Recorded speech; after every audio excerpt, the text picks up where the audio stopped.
Today we'll talk about opportunity as a simplified fencing theory for 19th century Sabre. The topic itself, however, is largely system agnostic. For most systems, techniques can be broken down into protection in the form of guards, and threats in the form of attacks with the edge or point.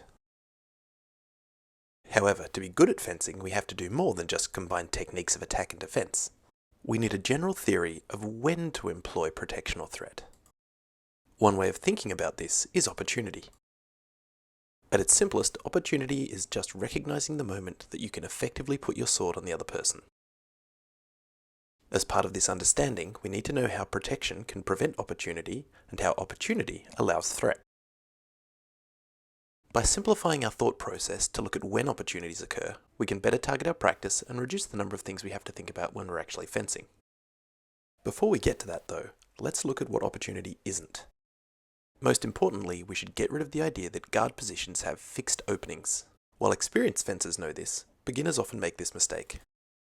For example, given a normal fencing distance, this is not an opportunity. Neither is this. And neither is this. Typically, our opponent's ability to cover these openings is at least as fast as our ability to attack them. The opponent's protection nullifies our threat. The opportunity was false. So what counts as a valid opportunity?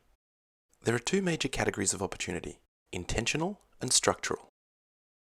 What I mean by intention is an opponent's motion and the focus of their attention. A good example is chasing the blade with an overcommitted parry. The opportunity here is caused by the opponent's intent. While their focus is on closing the line, we attack the line that's opening. This approach is commonly used on parries, but it also applies to regular guard changes.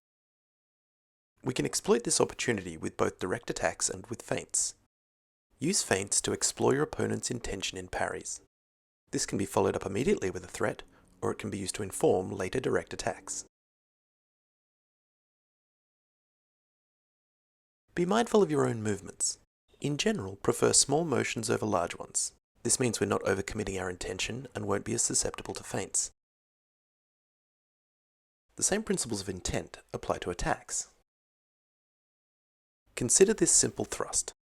Our focus and motion is all forward towards our opponent. If both people's intention is threat, then we'll have a double. A better choice is to take advantage of our opponent's movement forward. We can exploit this opportunity with a riposte or a time cut. Typically we're advised to riposte in two ways: immediately or as the opponent recovers. The majority of systems seem to advocate for an immediate riposte, which gives the opponent no time for a protection of their own or for a remise. Once again, parry, immediate riposte. Time attacks directly exploit the opponent's forward intention. In this case, the delay between defense and attack is even shorter, with our blade moving at the same time as our opponent's, giving no chance at all for protection. They come to us with intention, we take advantage. One of the more common indicators of this opportunity is excessive extension in lunges. Unless you're in a priority-based fencing situation and you're sure of your attack, keep your lunges controlled and your attacks short. And of course, focus on recovery and protection, not remise. Some fencers provide an intention-based opportunity as they're winding up for an attack. A direct attack at their arm with a time cut exploits this opportunity. This is why many Sabre systems minimize the motion in attacks, in order to reduce the amount of opportunity through intent and to maximize the amount of protection by the shell. Exploiting intention-based opportunities is nothing new. The whole point of the Maya square is to attack openings which are created through intention. We have to be careful not just to go through the motion of this activity though. Our training should be mindfully directed at preventing or exploiting opportunity. Our next opportunity is structure, which is sometimes overlooked by beginners in Sabre. A hallmark of this is punching sideways with a low hand, pivoting around the mid-blade and not covering the head fully. Any well-structured cut against this is likely to displace the blade with catastrophic consequences. We can prevent this opportunity on ourselves by ensuring we use the strong of the blade and the shell, as well as fully covering our lines. Opportunities of structure and attack are actually really common. For example, at first glance, this strike seems perfectly fine. Notice though that my attack is aimed at my own head height, and my lunge drops my effective height by several inches. Seen from the front, this is more apparent.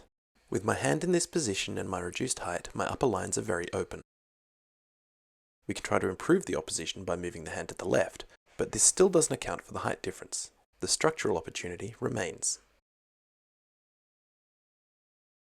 Cutting into your opponent's attack is generally considered bad practice. However, in this case, it suppresses the opponent's low hand position, exploiting the opportunity perfectly.